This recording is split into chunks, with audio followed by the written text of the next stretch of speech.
Hello, everyone. Today I'm looking at Somerville. I love this game. This was really I love games like this when you just kind of go into them and you don't know what to expect and you kind of get shocked. I almost actually quit this game. I'm just used to playing, almost everything on Game Pass. And so I'm used to, games just being real stinkers, real kind of crap fests. And so this game, I almost gave up on it. And what it is basically, you're a dad simulator. You're like taking care of your kids. You're in this rural part of, the United States or something. And you're taking out the dog. And I'm like, oh God, what kind of, fabricated derivative story is this going to tell? And suddenly aliens invade. And you're like, oh, okay. This is not about some dude in his house just being a dad. This actually has a story and adventure to it. And so the game is kind of a fixed camera, 3D-ish adventure puzzle game. A lot of it is based on stealth, these kinds of things that want to tell stories. You don't want to go out into combat a lot. And basically how you move around the environment, similar very much to Planet of Lana.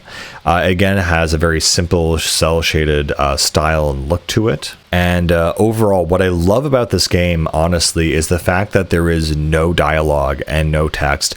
Everything from the story of, the father to the other characters, the army coming in, the aliens, everything is told completely without dialogue, and I really actually enjoyed that. And you would just have a seamless transition from different aspects of the game, to other areas. There's like no load screens.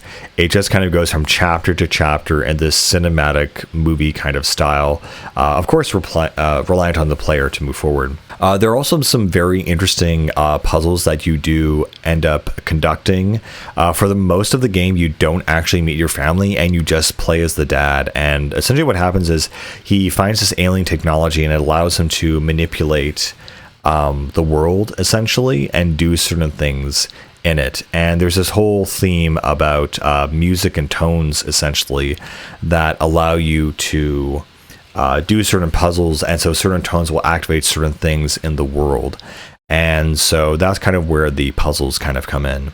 I guess just on that, it was kind of near the very end of the game. They have this final puzzle, and I kept doing what I thought they wanted me to do, but it wasn't the right thing. And so I actually looked up a guide for the very last part of the game. I don't know. It was just very weird that I got stuck on this very last puzzle, even though I was absolutely certain that I knew what I was doing. But yeah, that's like one little thing I wanted to nitpick.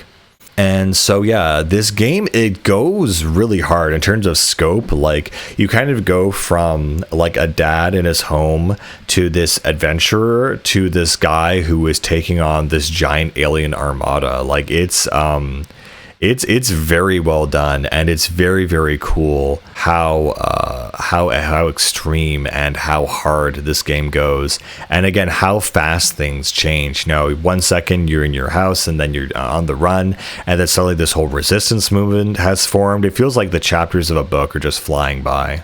It's really, really cool. But yeah, I've never seen a game so seamlessly take like an average Joe character and put him into like this hero scenario, and it felt so seamless. It just felt really really cool and really well done. But yeah, another sci-fi action adventure puzzle game with a great story, great sound effects, and kind of a great message at the end. Overall, kind of you need to come into unity with mankind in order to defeat the alien threat and harmonize with them essentially.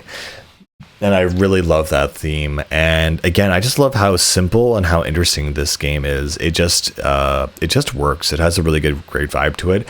And again, because I went into it completely blind, I actually enjoyed it way more because of that. Anyways, that's all I have to say about this one. I'll catch you later. Bye.